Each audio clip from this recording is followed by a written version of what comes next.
Et en fait, on a vu la fumée qui commence à remonter au niveau de la fenêtre. Et quand on a mis la tête, on a vu ça, on a vu qu'il y avait déjà des gens qui ont été évacués. On a paniqué. Alors en fait, en descendant, arrivé au 3e étage, c'est là qu'on a vu, il y avait la fumée noire. Mais heureusement qu'il y avait les pompiers qui avaient une lampe torche et qu'il a réussi à nous guider pour qu'on puisse sortir, quoi. À l'entrée 22 du bâtiment Le Proté, l'odeur de brûlé est très forte. Mais le plus intriguant, c'est que c'est le 3e incendie en quelques mois au même endroit. Ah ben on a peur, oui. On a peur pour notre vie et pour celle des autres, pour les voisins aussi. On n'est pas tout seul.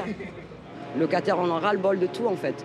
Et là, aujourd'hui, on n'a pas de solution. On fait quoi? On va retourner chez nous. Là, ça s'est passé en plein jour 3 fois. Mais ça risque d'arriver la nuit, en dormant. On fait comment? Après avoir rapidement circonscrit l'incendie, les marins-pompiers ont dissipé l'épaisse fumée.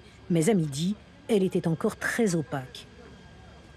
L'incendie s'est déclaré au sous-sol de l'immeuble, donc au niveau du parking souterrain, donc composé de box, et concernait 4 véhicules au final. Une enquête est en cours. Sur place, les locataires dénoncent tous un climat d'insécurité grandissant.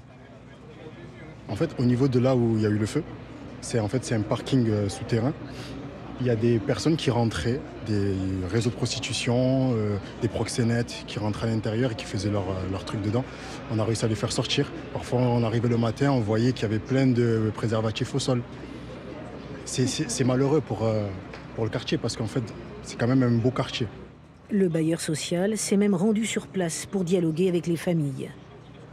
Là, on va étudier toutes les solutions techniques pour pouvoir sécuriser au mieux la résidence et engager un travail aussi de partenariat avec toutes les parties prenantes, les forces de l'ordre comprises, afin d'améliorer les conditions d'habitat de nos locataires et ramener la tranquillité résidentielle.